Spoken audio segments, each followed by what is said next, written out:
Dear student, welcome our study channel Brahma Tutorial. This channel is the best platform to learn and studying our subject Brahma Tutorial का mathematics, science, history, geography and current affair, reasoning, computer और English grammar. Good morning friends, आमे चारि प्रकार विशेषण विषय पढ़ीछू पूर्व class रे। गुणवाचक विशेषण, अवस्थावाचक विशेषण, संख्यावाचक विशेषण एवं परिमाणवाचक विशेषण। आज आमे विशेषणर अन्य प्रकार भेद संबंध में पढ़ा। प्रथमतः विशेषणर विशेषण। आज आम पढ़ा विशेषणर विशेषण। विशेषणर विशेषण। विशेषणर विशेषण क्या कह जाए प्रथम देखा। तो टिके मन पकाई दिए, विशेषण क्या कह जाए। जो पद विशेष्य पदर गुण, अवस्था, संख्या, परिमाण बा निर्दिष्टता को विशेषित करे बा प्रकाश करे ताको आमे विशेषण पद बोली कहूँ। विशेष्य पदर गुण, अवस्था, संख्या, परिमाण बा निर्दिष्टता को प्रकाश करुथिबा पद को आमे विशेषण पद बोली कहि थाउ। तो आमे आज विशेषणर विशेषण संबंध में पढ़ा। विशेषणर विशेषण क्या कह जाए। जो विशेषण पद अन्य विशेषण पदर आधिक्य बा न्यूनता को विशेषित करे। गोटे विशेषण पद ही विशेषण पदर अन्य विशेषण पदर अर्थात विशेषण पदटी अन्य विशेषण पद पदर आधिक्य बा न्यूनता, आधिक्य बा न्यूनता को प्रकाश विशेषित करुथिबो, विशेषित करे एही क्षेत्र रे। अर्थात जो विशेषण पदटी अन्य विशेषण पदर आधिक्य बा न्यूनता को प्रकाश करे सही विशेषण को आमे विशेषणर विशेषण बोली कहबा। सही विशेषण पद को आमे विशेषणर विशेषण बोली कहबा। अर्थात विशेषण पदटी अन्य विशेषण पद को विशेषित करे, तार आधिक्य बा न्यूनता को विशेषित करे। जेपर कि आमे एक उदाहरण नेबा।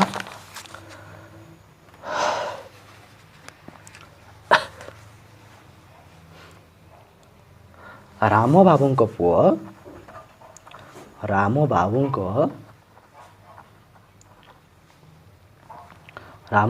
पुओ खूब भल पढ़ुछि, खूब भल पढ़ुछि। यही वाक्य रे पांचटी पद रही। राम बाबू पुओ भल खूब भल पढ़ुछि, पांचटी पद अच्छी। एमान मध्यरु जदि आमे देखिबा विशेषण पदटी भल, यह हूँ विशेषण पदटी भल। तो भल को आउ टिके किए विशेषित करुछि, खूब खूब भल, तार आधिक्य को प्रकाश करुछि। एठारे भल पड़ुछि, खूब भल पड़ुछि। खूब यही शब्द यही पदटी भल विशेषण पद को विशेषण पदर आधिक्य को प्रकाशित करुछि। अर्थात खूब यह जीव विशेषणर विशेषण। खूब यही पदटी विशेषणर विशेषण, विशेषणर विशेषण, विशेषणर विशेषण। भल ये हूँ आमर विशेषण पद। आ भल शब्द भल पद को खूब यही पदटी विशेषित कर तार आधिक्य को प्रकाश करुछि। तेणुक खूब हो विशेषणर विशेषण। से भली जदि अन्य एक उदाहरण नेबा, से निहाती सत कथा कहूछि, सत कथा कहूची निहाती सत अर्थात निश्चित भाव सत कहूची निहाती हो विशेषण विशेषण। गोपाल बाबू बाहरु निपट मफसलिया लोकटीए परि दिसंती। निपट मफसलिया निपट मफसलिया निपट मफसलिया एठारे निपट मफसलिया लोक मफसल अंचल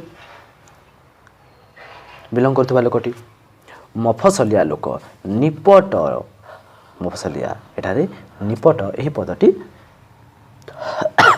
विशेषणर विशेषण।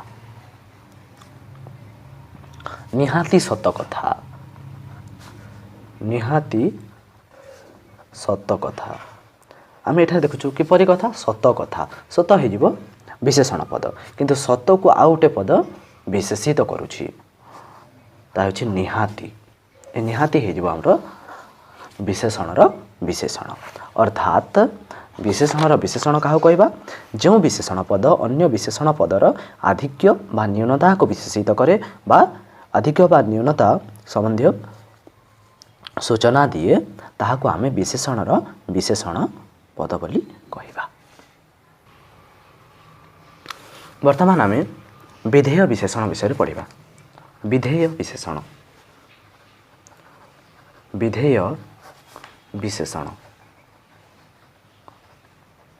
विधेय विशेषण तो विधेय विशेषण क्या कहुए प्रयोजन दृष्टि कौन सी विशेषण पद विशेष्य पदर परे व्यवहृत हेले आम जाचु गोटे विशेषण पद विशेष्य पदर पूर्वर व्यवहृत हुए किंतु जदि आवश्यकता दृष्टि कौन से विशेषण पद विशेष्य पदर परे व्यवहृत हेले सही विशेषण पद को विधेय विशेषण बोली कहा जाए।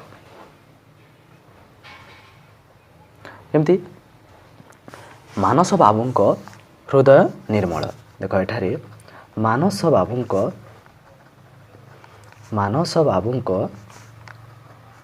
हृदय निर्मल एठारे हृदय एक विशेष्य पद आमे जदि देखिबा विशेषण पदटी है निर्मल ये जो निर्मल पदटी यह एक विशेषण पद एवं यही विशेषण पद विशेष्य पद हृदयर परे व्यवहृत होउछि तेणुक निर्मल यह एक विधेय विशेषण निर्मल हो विधेय विशेषण विधेय विशेषण बोली कहबा निर्मल को आम विधेय विशेषण बोली कहबा।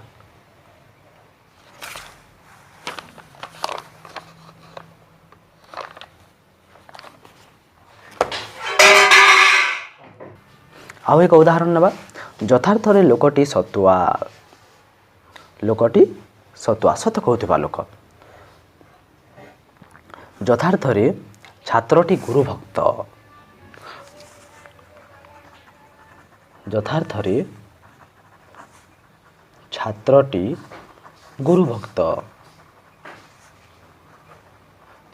गुरुभक्त एठारे गुरुभक्त यह एक विशेषण पद एवं यही विशेषण पदटी विशेष्य पदर परि व्यवहृत होइछि तेणु यह एक विधेय विशेषण।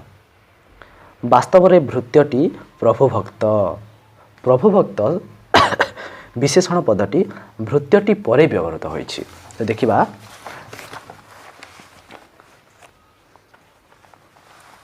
एही वाक्य रे मानस बाबूंक हृदय निर्मल एठारे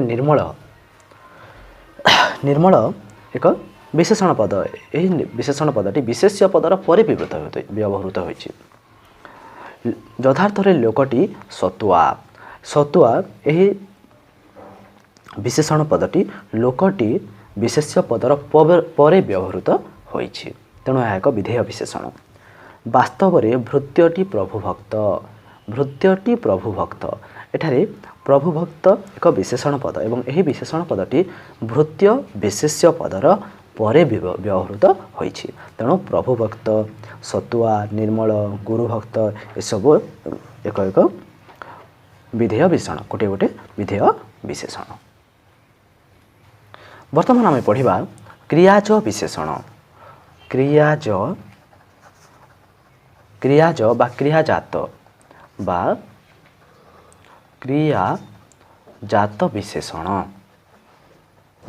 क्रियाज बा क्रियाजात विशेषण क्रियारु जात बा क्रियारु गठित पद विशेष्य पदर गुण बा अवस्था को विशेषित करुथिले ताहाकु क्रियाज विशेषण बा क्रियावाचक विशेषण बोली कहा जाए। अर्थात से विशेषण पदटी क्रियारु गठित क्रियारु जात बा क्रियारु गठित होई कौनसी विशेष्य पदर गुण बा अवस्था को विशेषित करुथिबो सेही विशेषण पद को आमे क्रियाज विशेषण बा क्रियावाचक विशेषण पद बोली कहबा। यह विशेषण पदटी अर्थात क्रियाज और क्रियाजात विशेषण पदटी क्रियारु गठित क्रियारु गठित होई अन्य एक विशेष्य पदर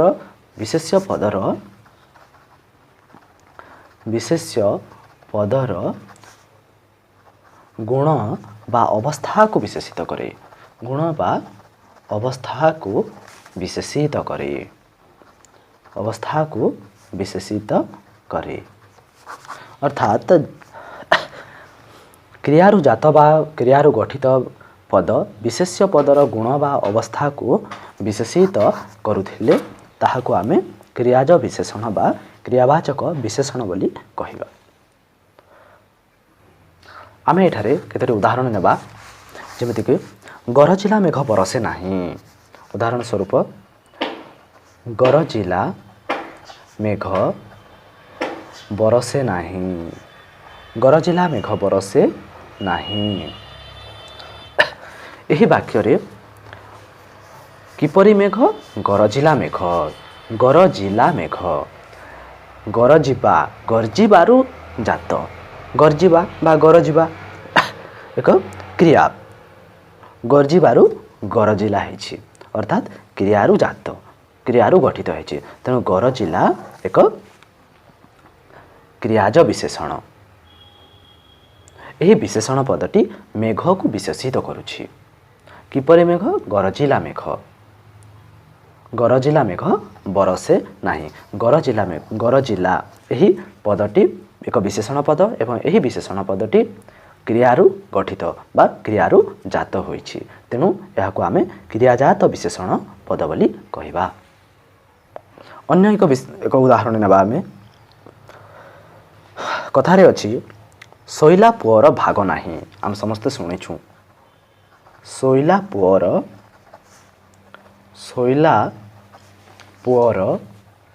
भाग नाही।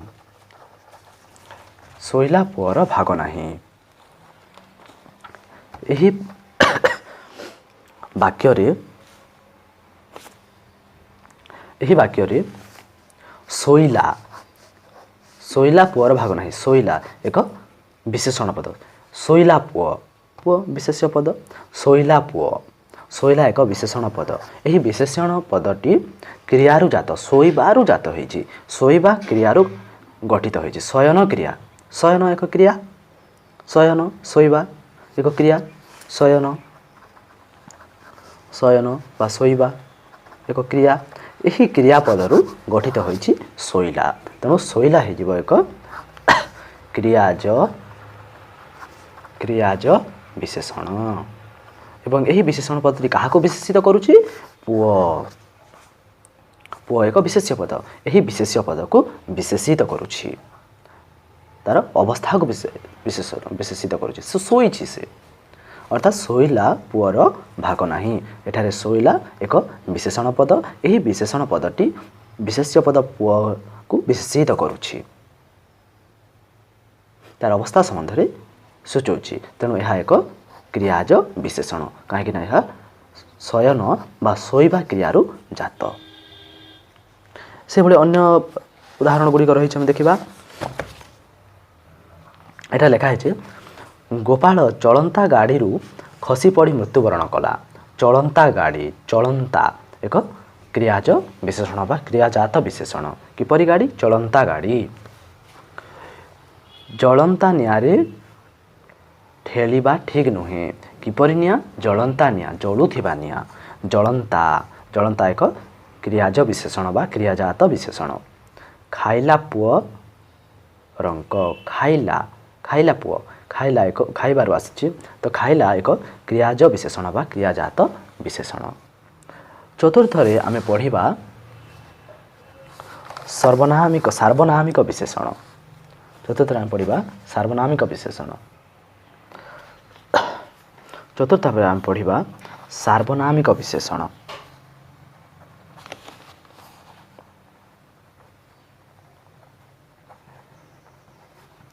ସାର୍ବନାମିକ ବିଶେଷଣ। ସାର୍ବନାମିକ ବିଶେଷଣ କାହାକୁ କହିବା? ଯେଉଁ ସର୍ବନାମ ପଦ ବିଶେଷଣ ପଦ ରୂପେ ବ୍ୟବହୃତ ହୁଏ। ସର୍ବନାମ ପଦ ହିଁ ବିଶେଷଣ ପଦ ହେବ ଏଠାରେ। ଯେଉଁ ସର୍ବନାମ ପଦଟି ଯେଉଁ ସର୍ବନାମ ପଦଟି ବିଶେଷଣ ପଦ, ସର୍ବନାମ ପଦ ହିଁ ବିଶେଷଣ ପଦ ହେବ ଏଠାରେ। ସର୍ବନାମ ପଦଟି ବିଶେଷଣ ପଦ ରୂପେ ବ୍ୟବହୃତ ହୁଏ, ତାହାକୁ ଆମେ ସାର୍ବନାମିକ ବିଶେଷଣ କହିବା। ଯେଉଁ ସର୍ବନାମ ପଦ ବିଶେଷଣ ପଦ ରୂପେ ବ୍ୟବହୃତ ହୋଇଥାଏ, ତାହାକୁ ସାର୍ବନାମିକ ବିଶେଷଣ ବୋଲି କୁହାଯାଏ। ଯେମିତି ଦିଅଁକୁ ସେମିତି ପୂଜା। ଉଦାହରଣ ନେବା, ଯେମିତି ଦିଅଁକୁ ସେମିତି ପୂଜା। ଯେମିତି ଦିଅଁକୁ ସେମିତି ପୂଜା। ଏଠାରେ ଯେମିତି ସେମିତି ସାର୍ବନାମିକ ବିଶେଷଣ। ଯେମିତି ଦିଅଁ ସେମିତି ପୂଜା। ଏଠାରେ ଯେମିତି ଏବଂ ସେମିତି এই ଦୁଇଟି ପଦ ସର୍ବନାମ ପଦ, କିନ୍ତୁ ବିଶେଷଣ ପଦ ରୂପେ ବ୍ୟବହୃତ ହୋଇଛନ୍ତି। ତେଣୁ ଯେମିତି ସେମିତି ଏଠାରେ ସାର୍ବନାମିକ ବିଶେଷଣ ପଦ। ସେହି ପିଲାଟି ବଡ଼ ଦୁଷ୍ଟ।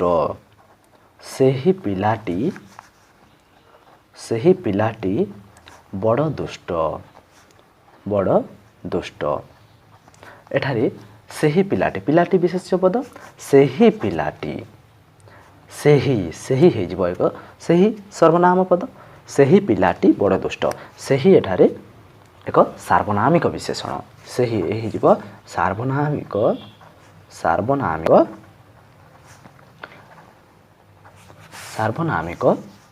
ବିଶେଷଣ ପଦ। ସାର୍ବନାମିକ ବିଶେଷଣ ପଦ ସେହି, ଏହି ପଦଟି।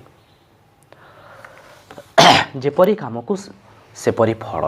ଯେପରି କାମକୁ ସେପରି ଫଳ। ଯେପରି ସେପରି ସାର୍ବନାମିକ ବିଶେଷଣ। ଯେପରି କାମ ସେପରି ଫଳ। ଯେପରି ବାତ୍ୟା ଏପରି ବାତ୍ୟା ମୁଁ ପୂର୍ବରୁ କେବେ ଦେଖିନଥିଲି। ଏପରି ବାତ୍ୟା ମୁଁ କେବେ ଦେଖିନଥିଲି। ଏପରି ହେଇଯିବ ଏକ ସାର୍ବନାମିକ ବିଶେଷଣ। ଏପରି ବାତ୍ୟା।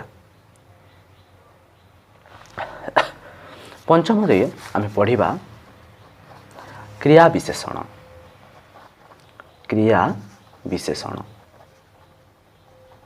କ୍ରିୟା ବିଶେଷଣ ସମ୍ବନ୍ଧରେ ପଢ଼ିବା।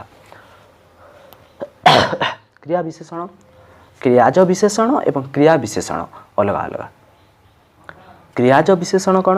ନା କ୍ରିୟାରୁ ଜାତ ବା କ୍ରିୟାରୁ ଗଠିତ ପଦ ବିଶେଷ୍ୟ ପଦର ଗୁଣ ବା ଅବସ୍ଥାକୁ ବିଶେଷିତ କରୁଥିଲେ ତାହାକୁ ଆମେ କ୍ରିୟାଜ ବିଶେଷଣ ବା କ୍ରିୟାବାଚକ ବିଶେଷଣ ବୋଲି କହିବା। କିନ୍ତୁ କ୍ରିୟା ବିଶେଷଣରେ କ'ଣ ହେଉଛି ନା ଯେଉଁ ବିଶେଷଣ ପଦ କ୍ରିୟାର କୌଣସି ଗୁଣକୁ ବିଶେଷିତ କରେ, କ୍ରିୟାର ଗୁଣକୁ, ସେଠାରେ ବିଶେଷ୍ୟର ଗୁଣକୁ ସେ, କିନ୍ତୁ କ୍ରିୟା ବିଶେଷଣରେ ଯେଉଁ ବିଶେଷଣ ପଦ କ୍ରିୟାର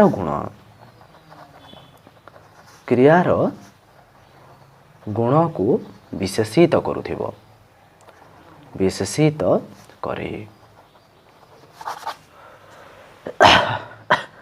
ଏଠାରେ କ୍ରିୟାର ଗୁଣକୁ ବିଶେଷିତ କରେ। ଯେଉଁ ବିଶେଷଣ ପଦ କୌଣସି କ୍ରିୟାର ଗୁଣକୁ ବିଶେଷିତ ବା ପ୍ରକାଶ କରେ ତାହାକୁ ଆମେ କ୍ରିୟା ବିଶେଷଣ ବୋଲି କହିବା। କ୍ରିୟାର ଗୁଣକୁ ବିଶେଷିତ କରୁଥିବ ବା କ୍ରିୟାର ଗୁଣକୁ ପ୍ରକାଶ କରୁଥିବ ତାହାକୁ ଆମେ କ୍ରିୟା ବିଶେଷଣ ବୋଲି କହିବା। ଯେମିତିକି ପବନ ଧୀରେ ଧୀରେ ବହୁଛି। ପବନ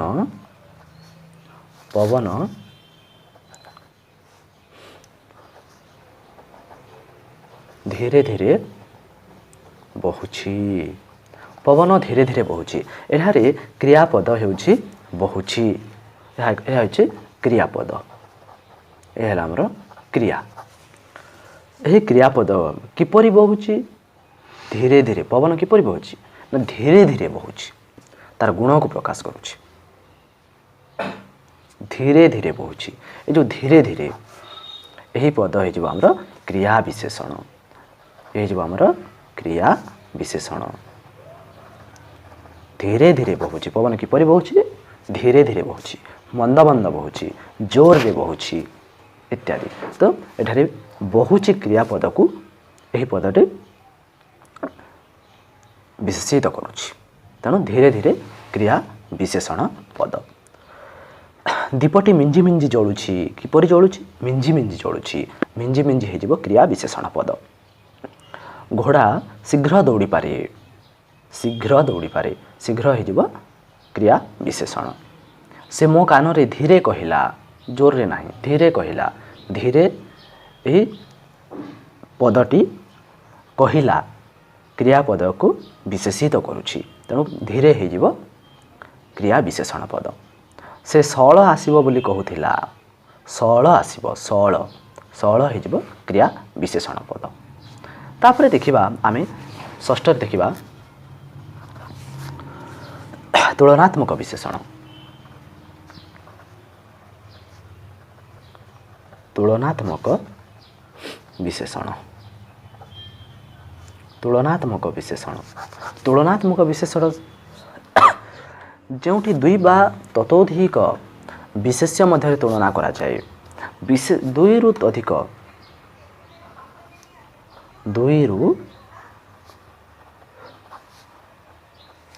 ଦୁଇ ବା ଅଧିକ, ଦୁଇ ବା ତତୋଧିକ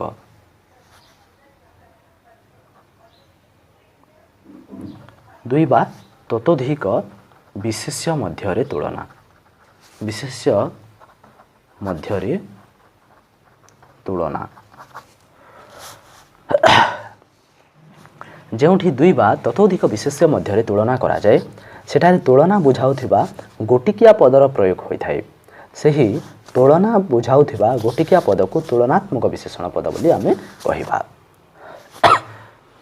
ଯେଉଁ ବାକ୍ୟରେ ବା ଯେଉଁଠି ଦୁଇ ବା ତତୋଧିକ ବିଶେଷ୍ୟ ମଧ୍ୟରେ ତୁଳନା କରାଯାଏ ଏବଂ ସେଠାରେ ତୁଳନା ବୁଝାଉଥିବା ଗୋଟିକିଆ ପଦର ପ୍ରୟୋଗ ହୋଇଥାଏ, ସେହି ଗୋଟିକିଆ ପଦକୁ, ତୁଳନା ବୁଝାଉଥିବା ଗୋଟିକିଆ ପଦକୁ ଆମେ ତୁଳନାତ୍ମକ ବିଶେଷଣ ବୋଲି କହିବା। ଉଦାହରଣଟି ନେବା। ହିମାଳୟ ପୃଥିବୀର ଉଚ୍ଚତମ ପର୍ବତ। ହିମାଳୟ ପୃଥିବୀର ଉଚ୍ଚତମ ପର୍ବତ। ହିମାଳୟ ପୃଥିବୀର ଉଚ୍ଚତମ ପର୍ବତ। ଏଠାରେ ପର୍ବତ ମଧ୍ୟରେ ଅନେକ ଗୁଡ଼ିଏ ପର୍ବତ, ପୃଥିବୀରେ ଯେତେ ପର୍ବତ ଅଛି ସେମାନଙ୍କ ମଧ୍ୟରେ ଉଚ୍ଚତମ କି ହିମାଳୟ ପର୍ବତ। ଏଠାରେ ଉଚ୍ଚତମ ପର୍ବତ। ପର୍ବତ ଏକ ଜାତିବାଚକ ବିଶେଷ୍ୟ। ତ ଏହି ବିଶେଷ୍ୟ ପଦକୁ ଉଚ୍ଚତମ ପଦଟି ବିଶେଷିତ କରୁଛି, ତୁଳନା କରୁଛି। ପର୍ବତ ମଧ୍ୟରେ ଅନେକ ଗୁଡ଼ିଏ ପର୍ବତକୁ ତୁଳନା କରାଯାଇଛି। ସେହି ପର୍ବତମାନଙ୍କ ମଧ୍ୟରେ ହିମାଳୟ ଉଚ୍ଚତମ ପର୍ବତ। ଏଠାରେ ଉଚ୍ଚତମ ହୋଇଯିବ ତୁଳନାତ୍ମକ ବିଶେଷଣ। ତୁଳନାତ୍ମକ ବିଶେଷଣ। ତୁଳନାତ୍ମକ ବିଶେଷଣ। ଉଚ୍ଚତମ ଏହି ପଦଟି ତୁଳନାତ୍ମକ ବିଶେଷଣ ପଦ। ସେହିଭଳି ବେଦ ହେଉଛି ପୃଥିବୀର ପ୍ରାଚୀନତମ ଗ୍ରନ୍ଥ। ବେଦ ହେଉଛି ପୃଥିବୀର ପ୍ରାଚୀନତମ ଗ୍ରନ୍ଥ। ପ୍ରାଚୀନତମ ଗ୍ରନ୍ଥ। ପ୍ରାଚୀନତମ ଗ୍ରନ୍ଥ। ଅନେକ ଗୁଡ଼ିଏ ଗ୍ରନ୍ଥ ଅଛି, ସେମାନଙ୍କ ମଧ୍ୟରେ ପ୍ରାଚୀନତମ, ସବୁଠାରୁ ପୁରୁଣା ଗ୍ରନ୍ଥ ହେଉଛି ବେଦ। ବେଦ ହେଉଛି ପୃଥିବୀର ପ୍ରାଚୀନତମ ଗ୍ରନ୍ଥ। ପ୍ରାଚୀନତମ ଗ୍ରନ୍ଥ। ଗ୍ରନ୍ଥ ଏକ ଜାତିବାଚକ ବିଶେଷ୍ୟ। ଏଠାରେ ବେଦକୁ ପ୍ରାଚୀନତମ ଗ୍ରନ୍ଥ ହିସାବରେ କୁହାଯାଇଛି, ଅର୍ଥାତ୍ ପ୍ରାଚୀନତମ ଗ୍ରନ୍ଥ। ତୁଳନା କରାଯାଇଛି, ଗ୍ରନ୍ଥ ମଧ୍ୟରେ ତୁଳନା କରାଯାଇଛି ଆଉ ପ୍ରାଚୀନତମ ଗ୍ରନ୍ଥ ବୋଲି କୁହାଯାଇଛି। अर्थात प्राचीनतम यही पदटी तुलनात्मक विशेषण। प्राचीनतम यही पद को लेकिन ग्रंथ मध्य तुलना करा जायछि। यह एक तुलनात्मक विशेषण पद प्राचीनतम, जेपरिक उच्चतम। धन्यवाद।